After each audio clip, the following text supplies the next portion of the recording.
আজকে chicken roast রান্না করব স্পেশালি আমার মায়ের জন্য। বিয়ের পরে শ্বশুর বাড়ির মানুষের জন্য স্পেশালি অনেক কিছু রান্না করে খাওয়াইছি, কিন্তু কখনো নিজের মায়ের জন্য স্পেশালি কিছু করা হয়নি। তাই আজকে আমার মায়ের পছন্দের চিকেন রোস্ট রান্না করে খাওয়াবো। আসসালামু আলাইকুম এভরিওয়ান, আপনারা সবাই কেমন আছেন? আমি আলহামদুলিল্লাহ। আজকের চিকেন রোস্ট আমি একদমই ঘরোয়া ভাবে রান্না করব। চিকেন রোস্ট রান্না করার জন্য এখানে আমি আদা, পেঁয়াজ, রসুন, কাঠবাদাম সবকিছুই একে একে করে বেটে নিয়েছি। 1 কেজির একটু বেশি পরিমাণে একটা সোনালী মুরগি কেটে ধুয়ে পরিষ্কার করে নিয়েছি। এখন পরিমাণ মতো লবণ দিয়ে হাত দিয়ে ভালো মতো মেখে নিয়ে আধা ঘন্টার জন্য রেস্টে রেখে দিব। এখানে আমি 4 চা চামচ পরিমাণে গুঁড়া দুধ নিয়ে নিয়েছি। এখন 250 গ্রামের মতো কুসুম গরম পানি দিয়ে গুলে রেখে দিব। এভাবে করে গুঁড়া দুধ লিকুইড করে চিকেন রোস্ট রান্না করলে আমার কাছে বেশি মজা লাগে। দুধটা আমি একটা সাইড করে রেখে দিয়েছি। এখন চুলাতে একটা কড়াই বসিয়ে তাতে পরিমাণ মতো তেল দিয়ে 3-4টা মতো পেঁয়াজ কুচি দিয়ে দিয়েছি বেরেস্তা করে নেওয়ার জন্য। অবশ্যই একটু খেয়াল রাখতে হবে রোস্টের বেরেস্তাটা যেন একটু পুড়ে না যায়। এভাবে করে একটু লালচে হয়ে আসলে চুলাটা বন্ধ করে তারপরে বেরেস্তাটা উঠিয়ে নিতে হবে। বেরেস্তা ভেজে উঠিয়ে নেওয়া হয়ে গেছে। এখন রোস্টের মশলা দিয়ে দিলাম একটা বাটিতে কিছুটা পরিমাণে রাঁধুনি রেডি মিক্স মশলা। আমার মাংস যেহেতু 1 কেজির কম, তাই আমি মশলাটা সম্পূর্ণ দেয়নি। আর এখন এর ভিতরে ফেটিয়ে রাখা টক দই দিয়ে দিলাম। খুব ভালো করে মিক্সড করে রেখে দিব। বাসায় টক দই না থাকলেও ব্যাপার না, একটা লেবু চিপে দিয়ে দিলেই হয়ে গেল।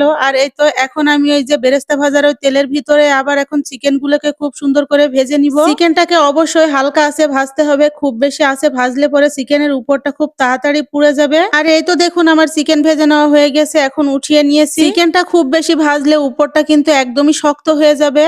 এখন চুলাতে আবারও একটা কড়াই বসিয়ে পরিমাণ মতো তেল দিয়ে দিলাম। তেলটা হালকা গরম হয়ে আসলে এখানে 3-4টার মতো দারচিনি এলাচ দিয়ে দিয়েছি। আর এখন আমি আদা বাটা, রসুন বাটা দিয়ে দিলাম। এখন দিয়ে দিলাম কাঠবাদাম বাটা। এখন মশলাটাকে কিছুটা সময় ধরে একটু ভেজে নিব। তারপরে এখানে আমি দিয়ে দিলাম পেঁয়াজ বাটা। এখন আবারও কিছুটা সময় ধরে নেড়ে চেড়ে নিব যতক্ষণ না পেঁয়াজের কাঁচা গন্ধটা চলে যায়। তো এখন আমি রেডি মিক্স মশলা আর দইয়ের মিশ্রণটাকেও দিয়ে দিলাম। তারপরে স্বাদ মতো লবণ দিয়ে দিলাম। এখন আবারও কিছুটা সময় ধরে নেড়ে চেড়ে কষিয়ে নিব। এখন দিয়ে দিচ্ছি 1 চা চামচের একটু বেশি পরিমাণে গুঁড়া মরিচ, আনুমানিক 2 চা চামচ পরিমাণে টমেটো সস। এখন আবারও কিছুটা সময় ধরে খুব ভালো মতো করে নেড়ে চেড়ে কষিয়ে নিব মশলাটাকে। আবারও সামান্য পরিমাণে পানি দিয়ে মশলাটাকে খুব সুন্দর করে নেড়ে চেড়ে কষিয়ে নিব। মশলার উপরে তেল উঠে গেলে ভাববেন না কষানো হয়ে গিয়েছে। তেল ওঠার পরেও কিছুটা সময় ধরে নেড়ে চেড়ে কষিয়ে নিয়েছি। এখন এই ভেজে রাখা চিকেন গুলোকেও দিয়ে দিলাম। চিকেন গুলো দেওয়া হয়ে গেলে বেশ কয়েকবার এভাবে করে উল্টে পাল্টে নেড়ে চেড়ে দিতে হবে। আমার কাছে তো মনে হয় এর চাইতে সহজ পদ্ধতিতে আর কেউ চিকেন রোস্ট রান্না করতে পারে। আমি তো মনে হয় সবচাইতে সহজভাবে রান্না করেছি। সহজভাবে রান্না করলেও কিন্তু স্বাদের দিক থেকে কোনো অংশে কম ছিল না।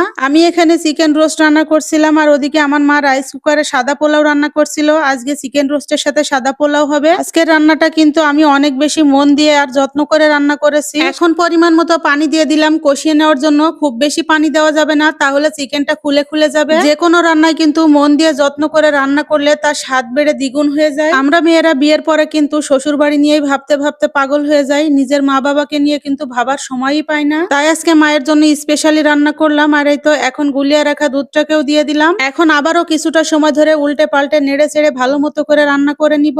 আর এই তো এখন 4-5টার মতো কাঁচামরিচ দিয়ে দিলাম ফ্লেভারের জন্য। কাঁচামরিচ দেওয়া হয়ে গেছে, এখন কিছুটা সময়ের জন্য ঢাকা দিয়ে দিলাম। আর এই তো দেখেন তরকারিতে কিন্তু খুব ভালো মতো বলক চলে আসছে, ঝোলটাও কিন্তু কমে আসছে। ঝোল কমে আসলে এখানে আমি বেরেস্তাটাকেও দিয়ে দিলাম। তারপরে আবারও কিছুটা সময়ের জন্য ঢাকা দিয়ে দিলাম। আর এই তো শেষ পর্যায়ে এখানে আমি 2 চা চামচ পরিমাণে দিয়ে দিলাম ঘি। দেওয়া হয়ে গেছে। এখন আমি 10 মিনিটের জন্য ঢাকা দিয়ে দমে রেখে দিব চুলা বন্ধ করে। 10 মিনিট পরে এই যে সবাই মিলে খাওয়ার জন্য বেড়ে নিচ্ছি। যারা এখনো পর্যন্ত সাহস করে চিকেন রোস্ট রান্না করেননি, আমার এই রেসিপিটা ফলো করলে কিন্তু আপনারা একদমই সহজেই রান্না করতে পারবেন, কোনো রকম দুশ্চিন্তা ছাড়া। স্বাদের দিক থেকে কোনো অংশেই কম হবে না। খাওয়ার পরে কিন্তু সবাই ভালো রিভিউ দিতে বাধ্য হবে। স্পেশালি মায়ের জন্য রান্না করলেও মাকে তো আর দেখাতে পারছি না, তাই আমি নিজে একটু খেয়ে দেখাচ্ছি আপনাদেরকে। এই তো একটা মাটির প্লেটে পরিমাণ মতো সাদা পোলাও নিয়ে নিয়েছি। আমি ঠিক যতটুকু পরিমাণে খাবো ততটুকুই। একটা রোস্ট নিয়ে নিয়েছি, সাথে নিয়েছি কাঁচা পেঁয়াজ, কাঁচা মরিচ, 1 ফালি লেবু। আর এই তো দেখুন হাত দিয়ে ধরতে কিন্তু মাংসটা কত সুন্দর খুলে চলে আসছে, অনেক সুন্দর সফট হয়েছে। তো আমার আজকের ভিডিওটি এই পর্যন্তই। সবাই ভালো থাকবেন, সুস্থ থাকবেন। আমার রেসিপিটি কেমন হয়েছে অবশ্যই কমেন্ট করে জানাবেন। আল্লাহ হাফেজ।